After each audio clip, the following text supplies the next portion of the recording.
Ibu dan Bapak Guru. Saat ini saya melakukan aksi nyata Budaya Positif Modul 1.4 di SD Negeri 2 AX Sipitudai, Kecamatan Cianjur Mula-Mula, Kabupaten Samosir. Perkenalkan, saya Miko Simatupang, CGP Angkatan 11. Fasilitator saya, Ibu Kenny Napitupulu. Sedangkan pengajar praktik saya, Ibu Marliani Sinan. Mengapa kita butuh untuk mempelajari budaya positif?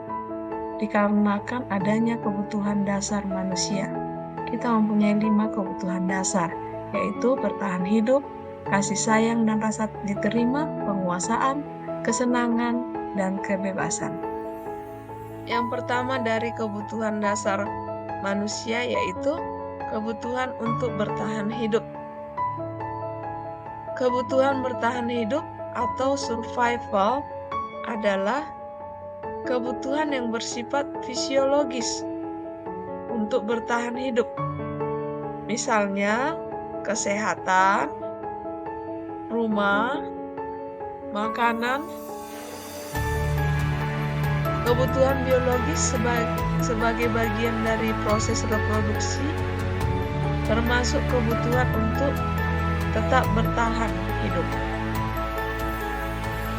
Komponen psikologis pada kebutuhan ini meliputi kebutuhan akan perasaan aman. Jadi, ketika kita sudah merasa aman, maka kebutuhan kita dapat terpenuhi, yaitu kebutuhan untuk bertahan hidup. Begitu juga dengan kalau kita sudah sehat, kalau kita sudah tinggal di dalam rumah, kalau kita sudah mempunyai makanan, berarti kita sudah memenuhi kebutuhan dasar manusia, yaitu yang pertama, kebutuhan untuk bertahan hidup. Yang kedua, kasih sayang dan rasa diterima, kebutuhan untuk diterima. Kebutuhan ini dan 3 kebutuhan berikutnya adalah kebutuhan psikologis. Kebutuhan untuk disayangi dan diterima meliputi kebutuhan akan hubungan dan koneksi sosial, kebutuhan untuk memberi dan menerima kasih sayang, dan kebutuhan untuk merasa menjadi bagian dari suatu kelompok. Kebutuhan ini juga meliputi keinginan untuk tetap terhubung dengan orang lain, seperti teman, keluarga, pasangan hidup, teman kerja, binatang peliharaan, dan kelompok di mana kita bergabung. Sedangkan yang ketiga adalah penguasaan atau kebutuhan pengakuan atas kemampuan. Kebutuhan ini berhubungan dengan kekuatan untuk mencapai sesuatu, menjadi kompeten, menjadi terampil, diakui atas prestasi dan keterampilan kita, didengarkan dan memiliki rasa harga diri. Kebutuhan ini meliputi keinginan untuk dianggap berharga, bisa membuat perbedaan, bisa membuat pencapaian, kompeten, diakui, dihormati. Ini meliputi self-esteem dan keinginan untuk meninggalkan pengaruh. Keempat adalah kebebasan. Kebutuhan untuk bebas adalah kebutuhan akan kemandirian, otonomi, memiliki pilihan, dan mampu mengendalikan arah hidup seseorang. Anak-anak dengan kebutuhan kebebasan yang tinggi menginginkan pilihan. Mereka perlu banyak bergerak, suka mencoba-coba, tidak terlalu terpengaruh oleh orang lain, dan senang mencoba hal baru dan menarik. Kesenangan, kebutuhan untuk merasa senang. Kebutuhan akan kesenangan adalah kebutuhan untuk mencari kesenangan, bermain, dan tertawa. Bayangkan hidup tanpa kenikmatan apapun, betapa menyedihkan. Glasser menghubungkan kebutuhan akan kesenangan dengan belajar. Semua hewan dengan tingkat intelijensi tinggi, anjing, lumba-lumba, primata, dan lain-lain bermain. Saat mereka bermain, mereka mempelajari keterampilan hidup yang penting. Manusia tidak berbeda. Ketika memasuki sekolah, dunia sekolah, kita membuat 3 hal kepada anak-anak kita. Ada hukuman, konsekuensi, dan restitusi. Kebanyakan biasanya hukuman dan konsekuensi. Tapi kita lihat dulu pengertiannya. Dalam modul teori motivasi, hukuman, dan penghargaan restitusi yang dikeluarkan oleh Kementerian Pendidikan Kebudayaan Riset dan Teknologi atau Kemdikbud, hukuman digambarkan sebagai sesuatu yang menyakitkan dan harus terjadi, membuat murid merasakan rasa yang tidak akan hilang dalam jangka waktu yang panjang, bahkan bisa jadi seumur hidup. Sedangkan konsekuensi adalah hasil dari tindakan yang dilakukan oleh siswa tanpa keterlibatan langsung dari guru. Konsekuensi bersifat logis dan berkaitan langsung dengan tindakan yang dibuat. Sedangkan yang ketiga, restitusi. Membantu murid menjadi lebih memiliki tujuan, disiplin positif, dan memulihkan dirinya setelah berbuat. Jadi yang paling harus kita pilih dari ketiganya, dari hukuman, konsekuensi, maupun restitusi itu adalah restitusi. Karena restitusi adalah sebuah cara menanamkan disiplin positif pada murid. Restitusi adalah proses menciptakan kondisi bagi murid untuk memperbaiki kesalahan mereka, sehingga mereka bisa kembali pada kelompok mereka dengan karakter yang lebih kuat, menurut Goosen tahun 2004. Restitusi juga adalah proses kolaboratif yang mengajarkan murid untuk mencari solusi untuk masalah dan membantu murid berpikir tentang orang seperti apa mereka inginkan dan bagaimana mereka harus memperlakukan orang lain. Menurut Chelsom Goosen 1996. Restitusi membantu murid menjadi lebih memiliki tujuan, disiplin positif, dan memulihkan dirinya setelah berbuat salah. Penekanannya bukan pada bagaimana berperilaku untuk menyenangkan orang lain atau menghindari ketidaknyamanan. Namun tujuannya adalah menjadi orang yang menghargai nilai-nilai kebajikan yang mereka percayai. Melalui restitusi, memungkinkan murid untuk membuat evaluasi internal tentang apa yang dapat mereka lakukan untuk memperbaiki kesalahan dan memulihkan mereka kembali. Restitusi menguntungkan korban, tapi juga menguntungkan orang yang telah berbuat salah. Jadi ada peluang luar biasa bagi murid untuk bertumbuh ketika mereka melakukan kesalahan. Bukankah pada hakikatnya begitulah cara kita belajar? Ada 3 cara di dalam restitusi yang sering kita sebut dengan segitiga restitusi. Yang pertama, menstabilkan identitas, memvalidasi kebutuhan, dan menanyakan keyakinan. Cara pertama, menstabilkan identitas. Bagian dasar dari segitiga bertujuan untuk mengubah identitas anak dari orang yang gagal karena melakukan kesalahan menjadi orang yang sukses. Anak yang sedang mencari perhatian adalah anak yang sedang mengalami kegagalan. Jadi pertanyaan-pertanyaan yang bisa kita ambil dari menstabilkan identitas itu, pernyataan dan pertanyaannya, yaitu berbuat salah itu tidak apa-apa. Tidak ada manusia yang sempurna. Saya juga pernah melakukan kesalahan seperti itu. Kita bisa menyelesaikan ini. Bapak Ibu tidak tertarik mencari siapa yang salah, tapi Bapak Ibu ingin mencari solusi dari permasalahan ini. Kamu berhak merasa begitu. Apakah kamu sedang menjadi teman yang baik buat dirimu sendiri? Yang kedua, memvalidasi tindakan yang salah. Dengan nada tanpa menghakimi, akan memvalidasi kebutuhan mereka dengan kalimat-kalimat ini. Padahal, kamu bisa melakukan yang lebih buruk dari ini ya. Kamu pasti punya alasan mengapa melakukan hal itu. Kamu patut bangga pada dirimu sendiri, karena kamu telah melindungi sesuatu yang penting buat kamu. Kamu boleh mempertahankan sikap itu, tapi kamu harus mempertimbangkannya. Yang ketiga, menanyakan keyakinan.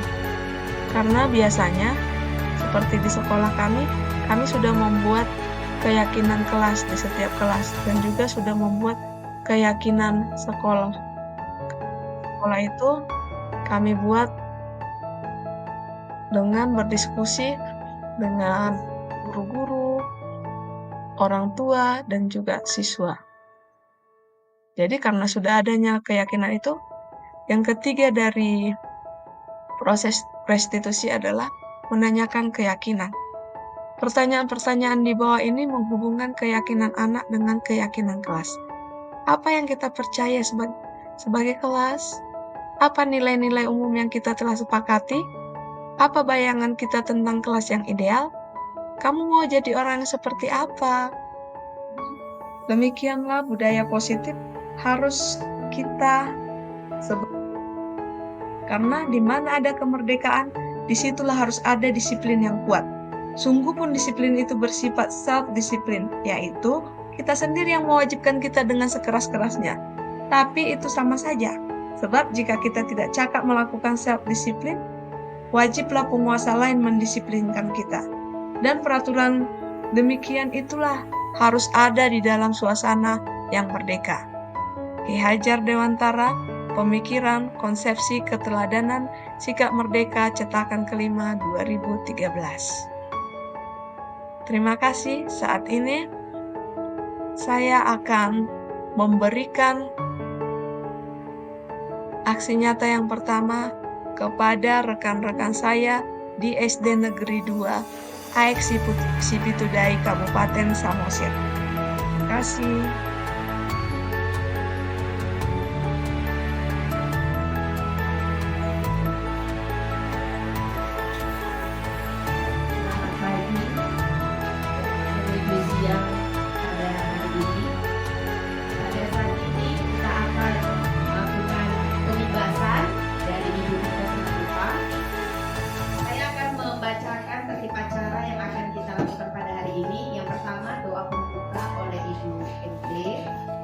Kedua, kata sambutan dari moderator.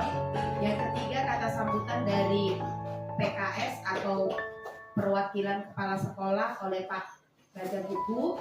Yang keempat, pemaparan materi. Dan yang kelima, doa penutup oleh Bapak Sukumola. Yang pertama, doa pembuka oleh Ibu LT. Saya persilakan.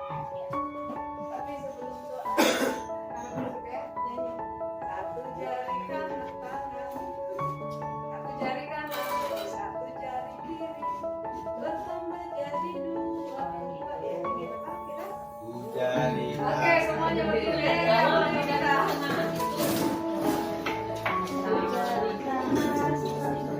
Satu jari kanan.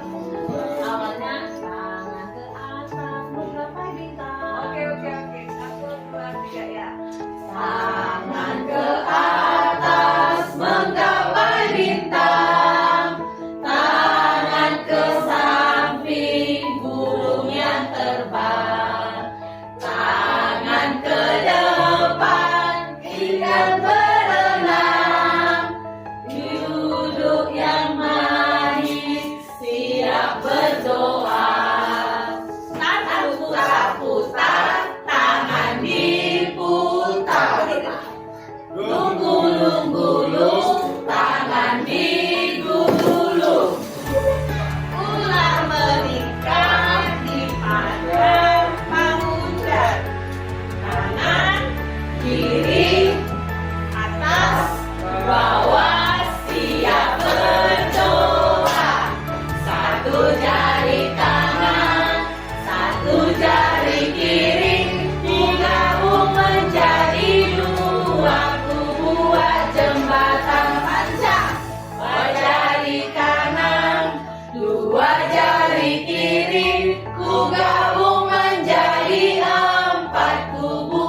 dan moderator.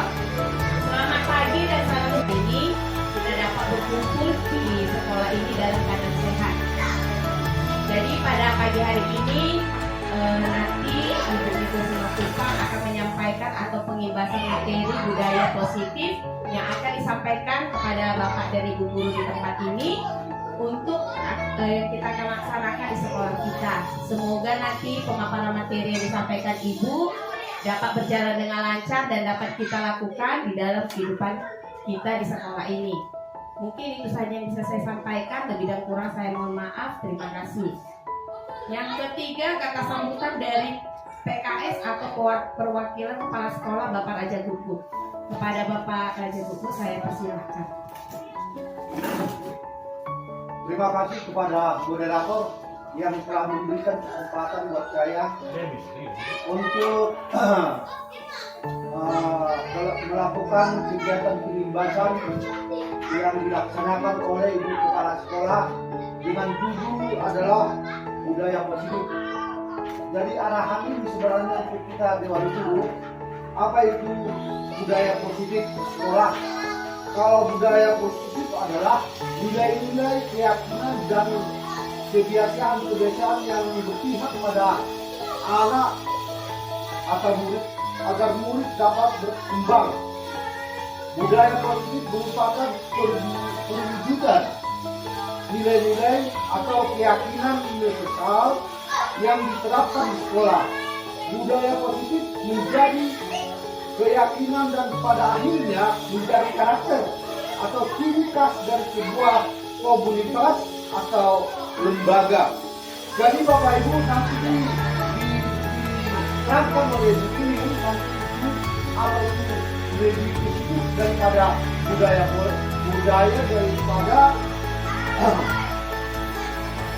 daripada positif dari sekolah. Jadi budaya positif ini ada yang perlu kita tanamkan di sekolah 7. Yang pertama adalah melaksanakan tata tertib di sekolah, cinta kebersihan dan lingkungan, kejujuran, religius, kepedulian, toleran dan nasionalis. Jadi Bapak Ibu, memang itulah yang mau disampaikan nanti oleh Ibu Miko Simatupang di depan kita, yang mana tujuan daripada pengibasan ini adalah budaya positif di sekolah adalah menempa siswa berkarakter yang memiliki pribadi yang kritis, penuh hormat dan bertanggung jawab. Itulah yang bisa saya sampaikan sedikit mengenai pengibasan yang akan dilakukan oleh Ibu Miko Simatupang pada pagi hari ini. Demikian yang bisa saya sampaikan. Kurang lebih saya mohon maaf. Ya, itu yang dapat saya sampaikan. Terima kasih. Terima kasih kepada Bapak Raja Guguk untuk kata sambutannya. Yang keempat, pemaparan materi kepada Ibu Miko Simatupang saya persilakan.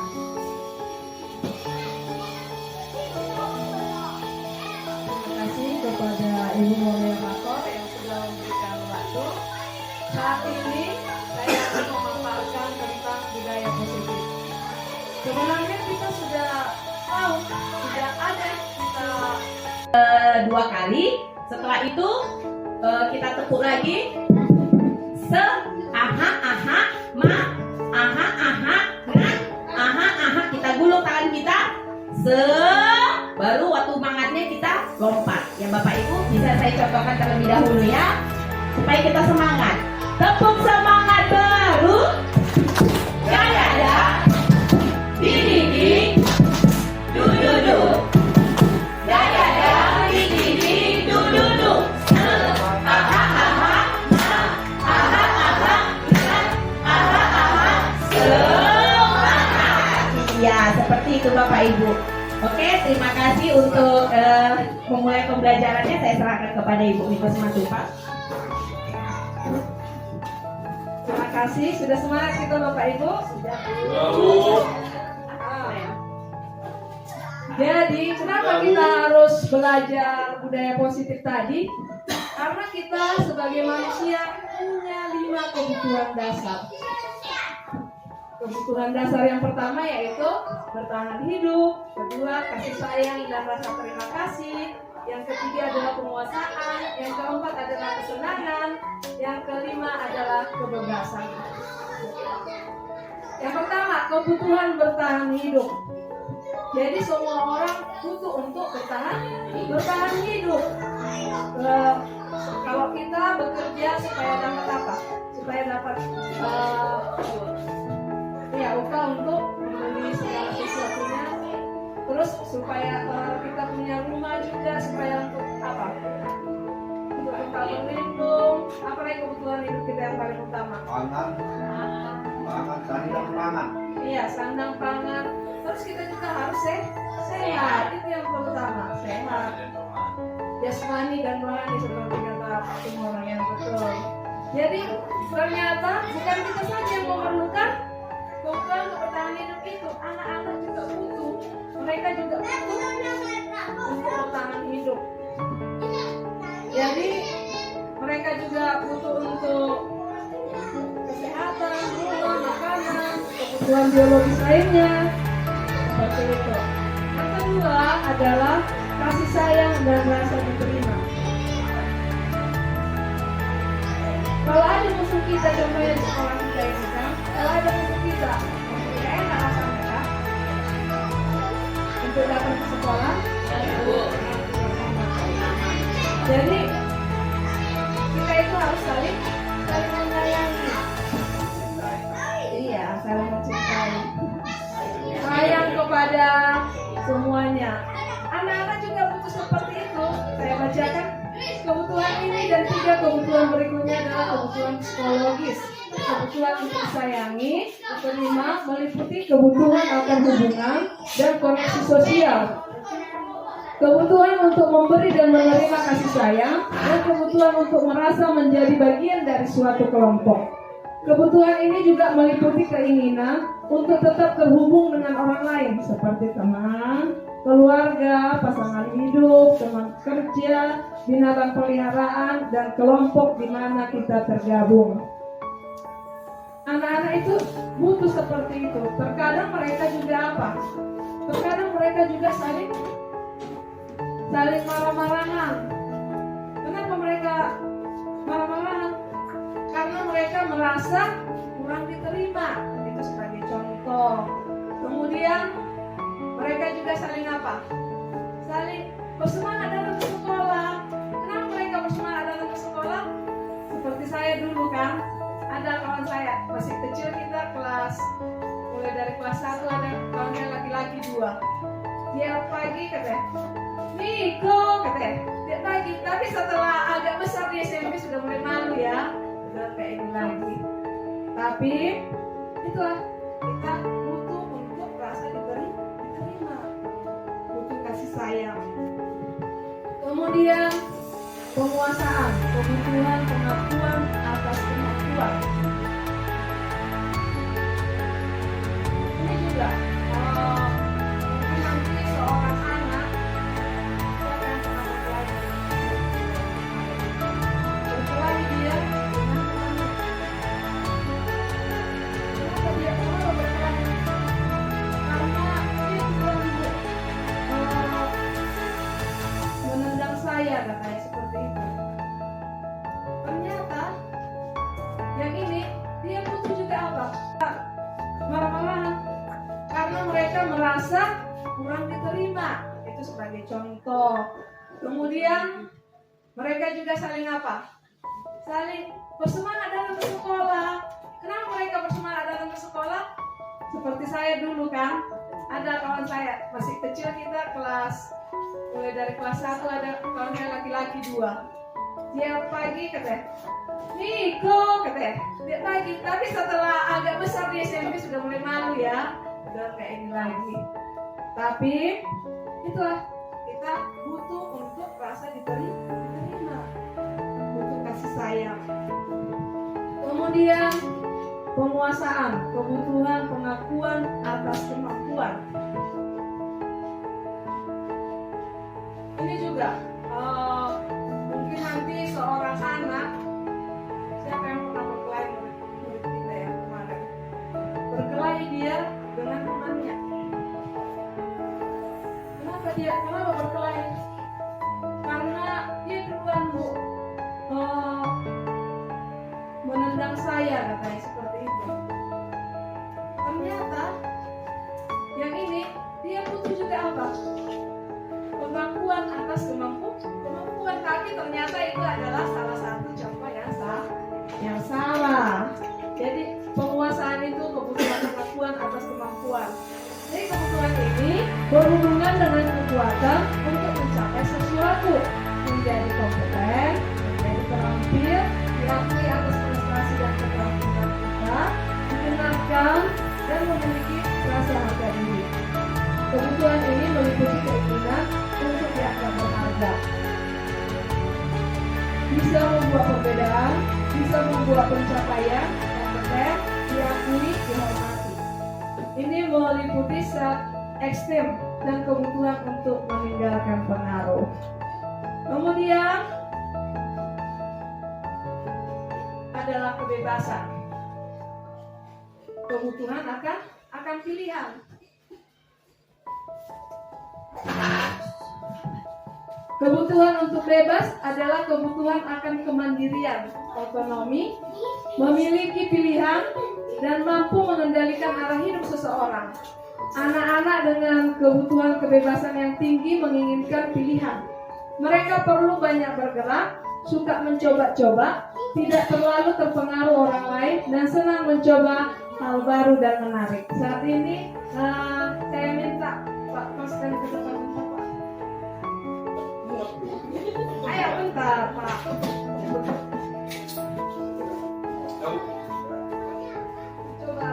Coba Bapak ambil dulu uang Bapak, pegang. Pegang Pak, pegang kuat ini ya. Iya. Tolong Pak semua. Pak jangan Pak. Coba Bapak ambil uang Bapak ini. Gimana caranya biar dapat uangnya? Ayo. Digiling tinggi katanya. Diapain lagi?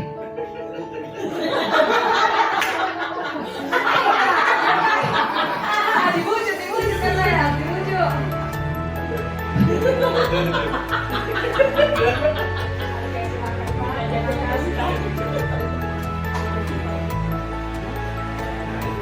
Nggak dikasih Bu.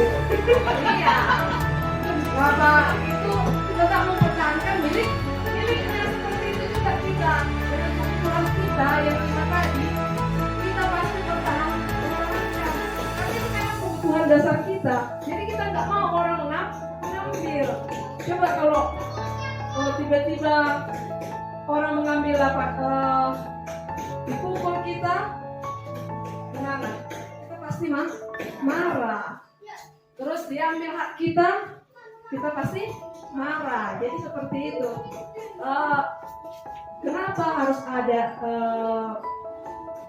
kehidupan yang positif, budaya positif ini tadi? Karena semua manusia punya itu tadi, punya 5 kebutuhan dasar. Jadi manusia bukan hanya kita saja, anak-anak juga manusia. Jadi ini lagi tadi kesenangan. Kita juga butuh untuk merasa senang untuk bermain, tertawa. Coba bayangkan hidup kita tanpa senyum, tanpa tertawa, akan sangat menyedihkan.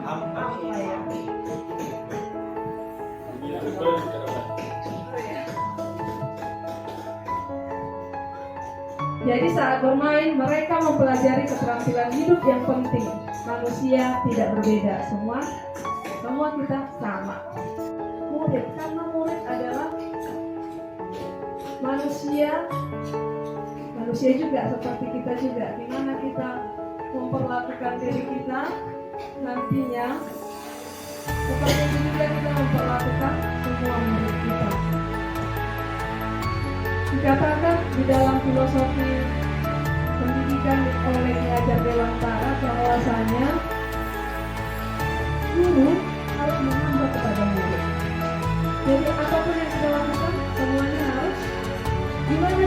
berpisah. Iya, sampai merasakan hukuman. Gimana rasanya dia supaya jangan, itu memang konsekuensinya enggak. Gimana supaya mereka itu hidup secara penuh dengan kebaikan, penuh dengan kasih sayang. Jadi dasar-dasar 5 dasar dari kebutuhan manusia itu terpenuhi di dalam mereka. Jangan lagi terulang seperti kita dulunya, seperti tadi ada ibu dicubit katanya, atau ada juga ibu siahaan kena pukul oleh ibu sejarah atau yang lainnya. Jadi biarlah di sepanjang hari-hari kita nantinya budaya positif ini kita tingkatkan juga. Tapi bukan hanya seperti itu Bapak Ibu. Tiap pagi kita juga di mana? Kita juga menyambut 3S. Sapa, salam, senyum. Jadi kita semua menyambut anak-anak untuk datang ke sekolah. Mereka juga senang. Juga merupakan budaya positif. Kemudian kita juga memberikan contoh-contoh sebagai diri kita sendiri. Kita bawakan gimana. Kalau kita juga berkelahi, dia lihat ibu ini mau bilang orang aja taunya. Jangan seperti itu. Supaya semuanya sama-sama berjalan dengan baik. Kita merasakan enaknya menjadi seorang pengajar. Murid juga merasakan bahwa mereka adalah betul-betul seorang manusia.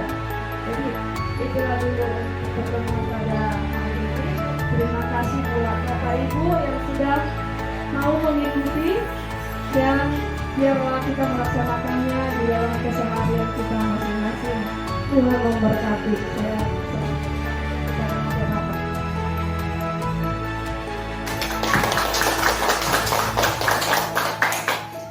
Terima kasih kepada Ibu Miko Simatupang atas pemaparan materinya. Yang terakhir doa penutup dari Pak Sugeng kepada Bapak, saya persilakan.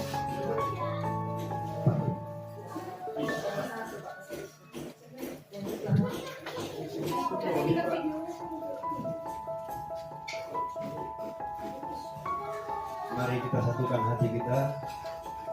Saat ini saya bawakan doa dalam agama Kristen. Allah Bapa yang berkata di kerajaan surga, terima kasih Tuhan karena penyertaan-Mu, karena kami dapat berkumpul dengan sehat di dalam ruangan ini ya Tuhan. Tuhan, saat ini kami telah siap selesai pemaparan pembahasan disiplin positif. Berkiranya Tuhan, kami dapat mengamalkannya di dalam kehidupan sehari-hari, terlebih di dalam dunia pendidikan ini. Tuhan, kami adalah orang yang berdosa, orang yang kalah, haruskan segala dosa kami, supaya berkat yang berberat sebagai berkalah kepada kami. Dalam nama Kristus kami berdoa. Amin.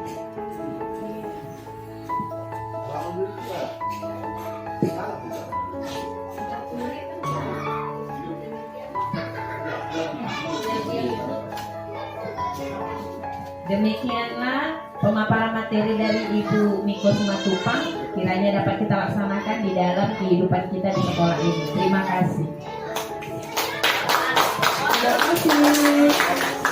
Sorak.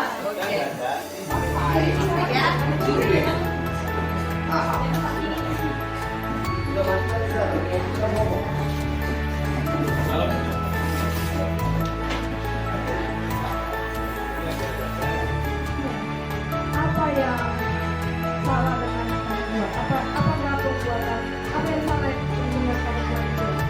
Saya terlambat dulu. Kenapa bisa terlambat?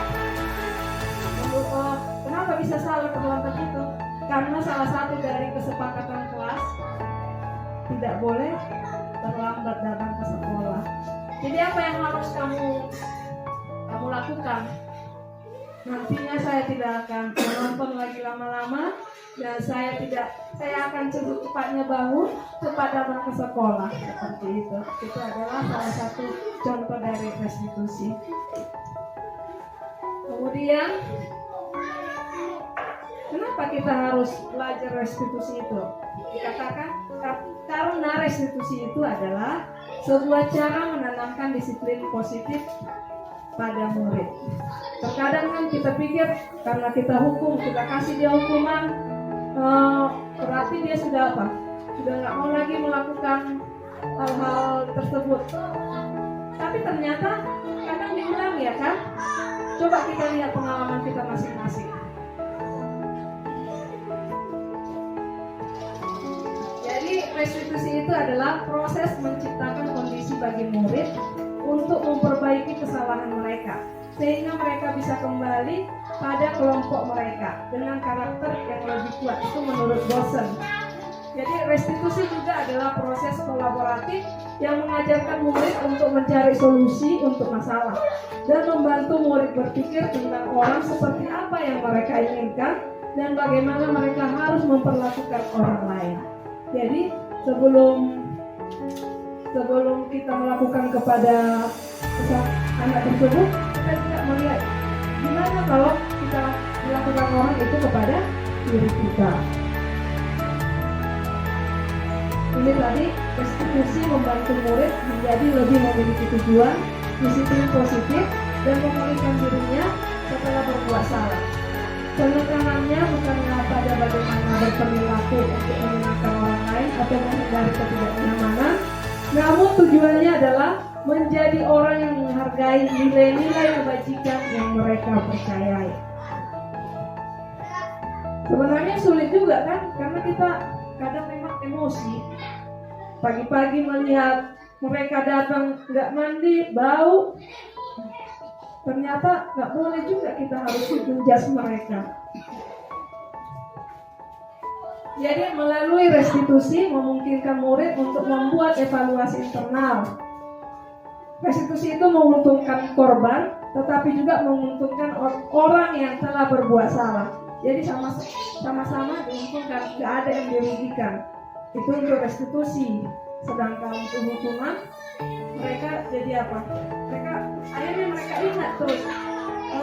Adakah Bapak Ibu yang pernah kena tampar guru waktu sekolah dasar atau gimana? Nak cubit. Ingat nggak siapa gurunya yang mencubit sampai sekarang, Ibu? Iya, Ibu Marmuni. Ibu ini pernah, Ibu Syah pernah katanya dipukul sama Ibu Sejarah. Jadi ada di sini segitiga restitusi. Apa yang harus kita buat, apa yang harus kita lakukan untuk dimana restitusi itu berjalan dengan baik. Ada dia menstabilkan identitas, validasi kebutuhan, kemudian menanyakan keyakinan. Semua kelas sudah punya keyakinan kelas masing-masing kan Bapak Ibu? Oke. Jadi yang pertama menstabilkan identitas. Menstabilkan identitas itu adalah bagian dasar dari segitiga tadi, bertujuan untuk mengubah identitas anak dari orang yang gagal karena melakukan kesalahan menjadi orang yang sukses. Anak yang sedang mencari dengan nada tanpa menghakimi akan memvalidasi kebutuhan mereka dengan kalimat-kalimat ini. Padahal kamu bisa melakukan yang lebih buruk dari ini ya. Kamu pasti punya alasan mengapa melakukan hal itu kan? Kamu patut bangga pada dirimu sendiri karena kamu telah melindungi sesuatu yang penting buatmu. Kamu boleh mempertahankan sikap itu, tapi kamu harus mengembangkan sikap yang baru.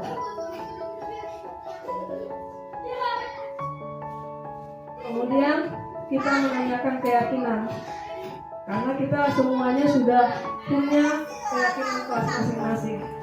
Jadi pertanyaan-pertanyaannya yang pertama, apa yang kita percaya sebagai kelas? Apa keyakinan kelas kita? Kemudian apa nilai-nilai umum yang kita telah sepakati? Kemudian apa bayangan kita tentang kelas yang ideal? Kamu mau menjadi orang yang seperti apa?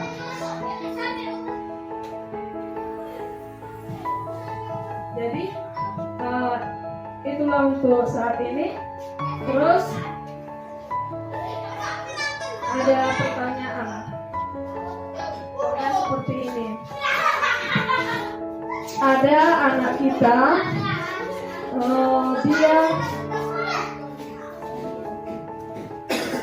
dia berkelahi dengan temannya, tidak cakap-cakapan dengan temannya. Terus apa yang harus kita lakukan? Tapi dengan restitusi. Yang bisa Bapak Ibu kita coba. Dia tidak cakapan dengan temannya. Ada yang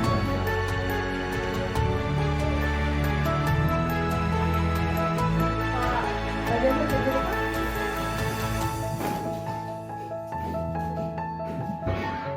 Ya, terima kasih banyak kepada Ibu Miko Sumatubang sebagai penyumbang. Jadi memang banyak kita temukan ini di kelas, di ruangan antara anak-anak satu dengan anak yang lain.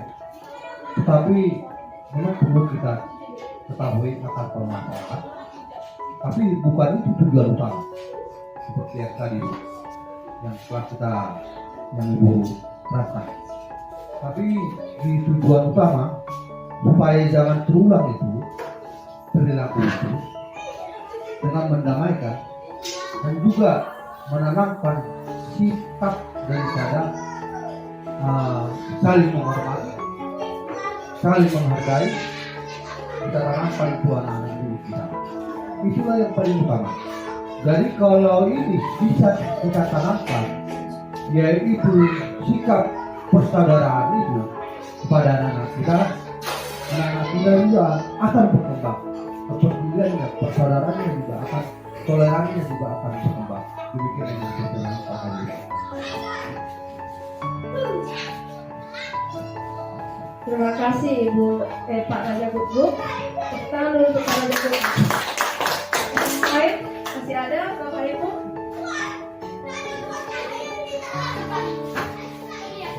Masih ada? Kasusnya anaknya berkelahi dia. Oke, Ibu Marbul, silakan.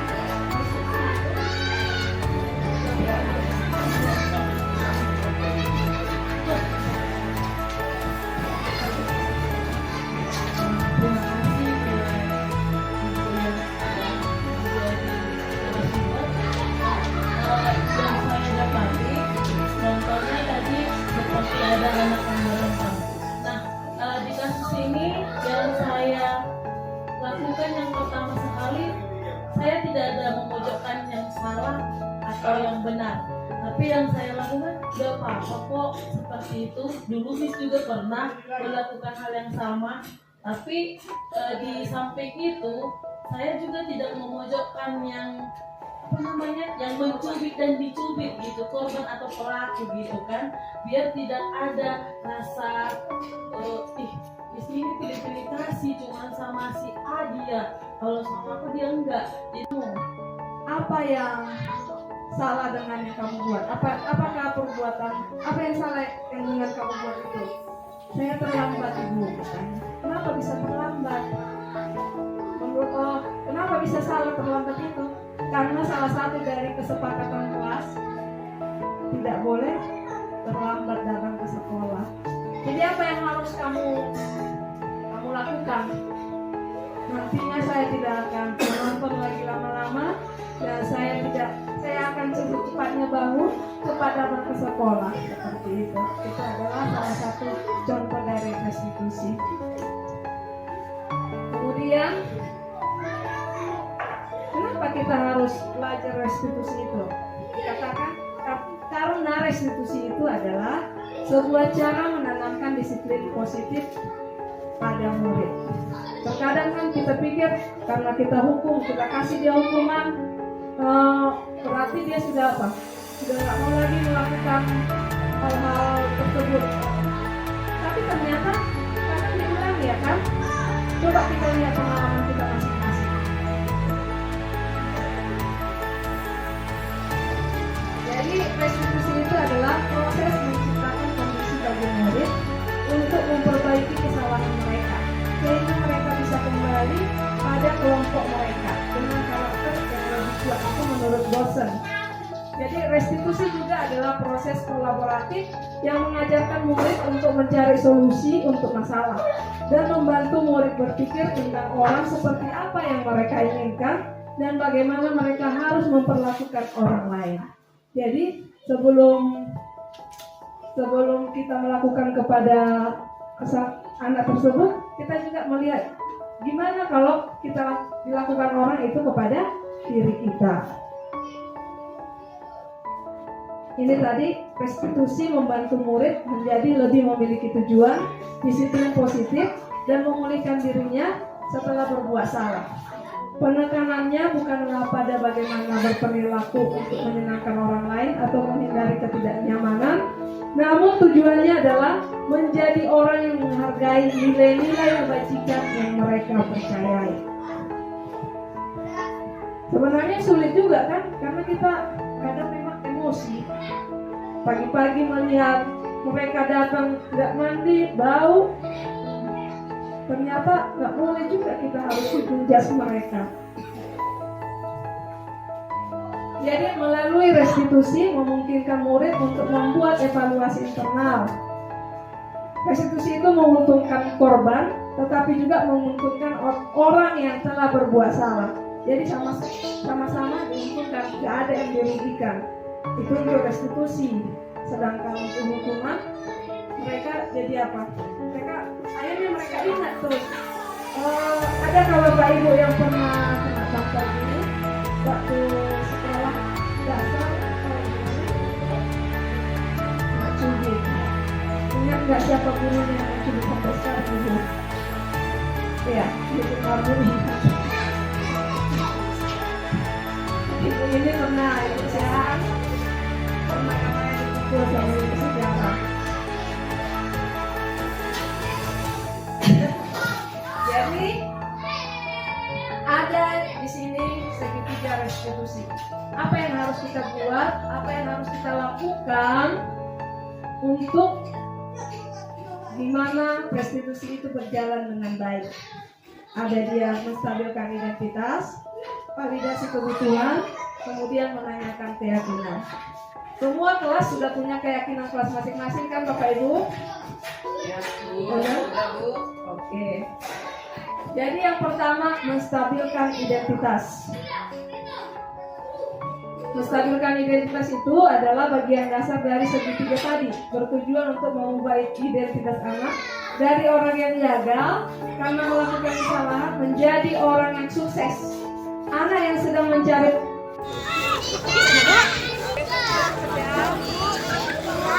budaya positif diterapkan di SD Negeri 2 AXP seperti 3S, senyum, sapa, sopan. Setiap pagi guru-guru menyambut murid-muridnya sebelum mereka memasuki lingkungan sekolah dengan senyuman, sapaan, dan kesopanan. Segitiga restitusi penerapannya di SD Negeri 2 AXP Tudai. Rodo datang terlambat ke sekolah. Dia berlari-lari datang ke sekolah dengan semangat walaupun dia datangnya terlambat.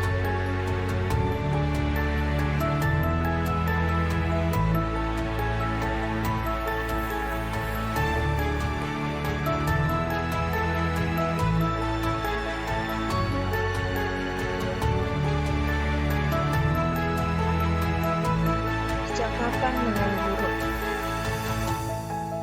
Selamat pagi, Rodo. Selamat pagi, Bu. Rodo, sekarang pukul berapa? Pukul 8, Bu. Kita masuk pukul berapa? Pukul 7, Bu. Jadi gimana, Rodo? Apa yang salah? Terlambat, Bu. Wah, Ibu senang. Walaupun Rodo terlambat, tapi tetap datang ke sekolah. Mengapa Rodo terlambat? Karena saya lama tidur, Bu. Saya menonton dan akhirnya juga jadi terlambat bangun. lama bangunnya, Bu. Jadi menurut Rodo salah atau gimana? Iya, Bu. Saya salah, Bu. Karena telah melanggar kesepakatan kelas, yaitu tidak boleh datang terlambat. Jadi, apa yang akan Rodo lakukan nantinya? Saya tidak akan menonton lama lagi dan akan bangun lebih cepat supaya tidak terlambat lagi, Bu. Wah, mantap ya Rodo. Rodo pengen seperti apa nantinya? Rodo pengen jadi anak yang rajin dan tidak terlambat lagi, Bu. Mantap ya Rodo, semangat selalu. Silahkan masuk ke kelas. Baik, Bu.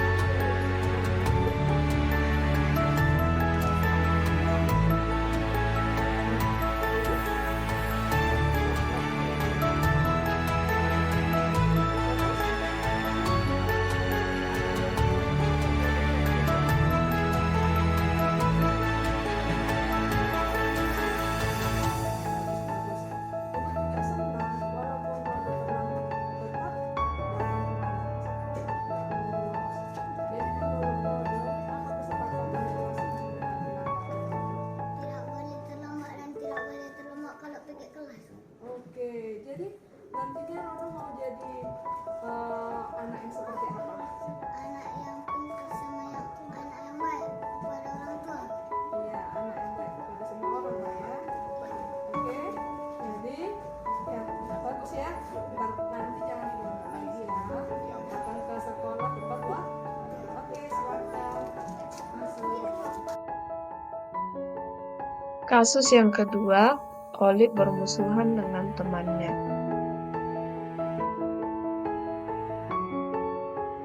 Mengapa Olip kemarin tidak mau cakapan dengan si Kristi?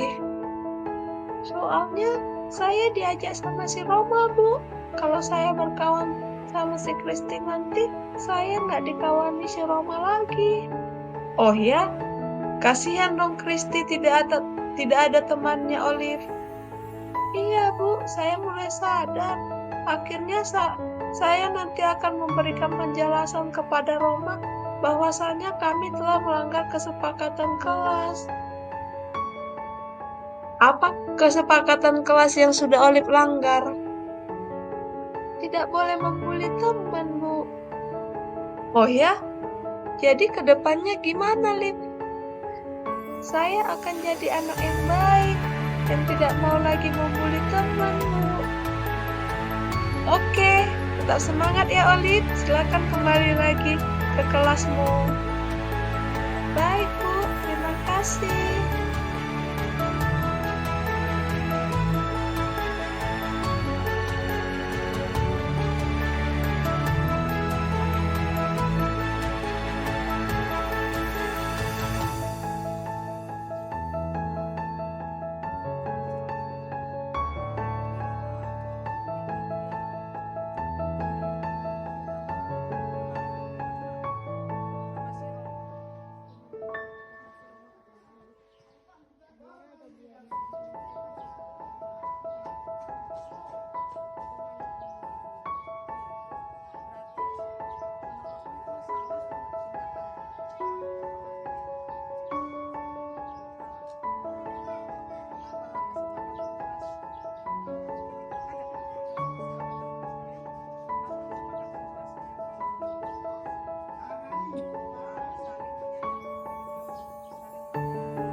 Di dalam kedua kasus tersebut, yaitu kasusnya Rodo yang datang terlambat dan juga Olip yang bermusuhan dengan temannya, akhirnya seperti membuli, diterapkan segitiga restitusi.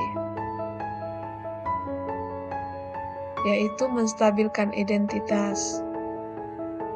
Kemudian memvalidasi kebutuhan.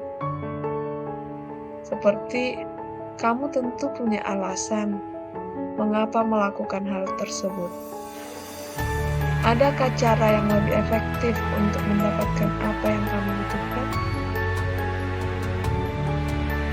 Kemudian juga menanyakan keyakinan. Karena di setiap kelas sudah ada dibuat keyakinan kelas atau kesepakatan kelas. Jadi, saya menanyakan nilai-nilai apa saja yang telah disepakati di kelasnya. Kemudian, saya juga menanyakan murid itu ingin menjadi orang yang seperti apa. Itulah dia segitiga restitusi yang diterapkan di dalam kasus-kasus yang ada di sekolah, di SD Negeri 2 AXI Pitudai. Jadi, hukuman sudah mulai dihilangkan, konsekuensi juga sudah mulai dihilangkan, walaupun memang susah untuk menghilangkan hukuman dan konsekuensi ini, karena sudah terbiasa dibawa di dalam dunia pendidikan. Tapi kami sudah mulai berusaha untuk memberikan disiplin yang positif sesuai dengan segitiga restitusi. Sehingga nantinya semua guru-guru yang ada di SD Negeri 2 AXI Pitudai dapat menerapkan segitiga restitusi tersebut, yaitu menstabilkan identitas, validasi kebutuhan, dan menanyakan keyakinan. Tidak ada yang tidak dapat kita lakukan jika kita mau dan bersemangat.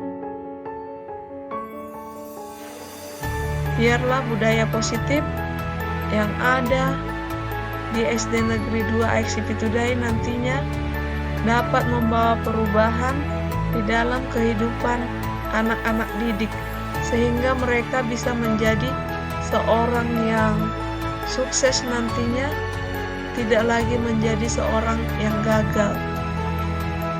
Dan semua anak-anak bisa mencapai kebahagiaan mereka yang setinggi-tingginya.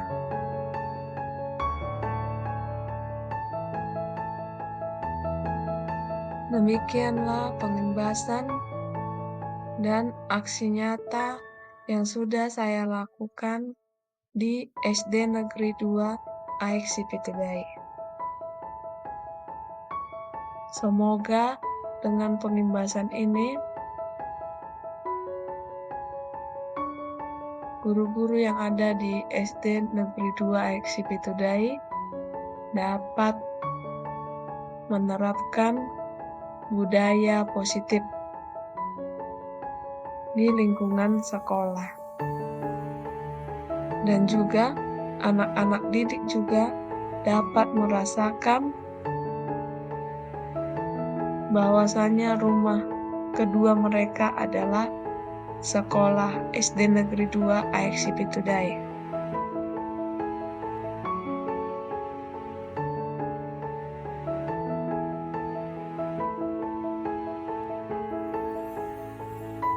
Semangat terus, Ibu dan Bapak guru, calon guru penggerak. Marilah kita tergerak, bergerak, dan menggerakkan. Terima kasih.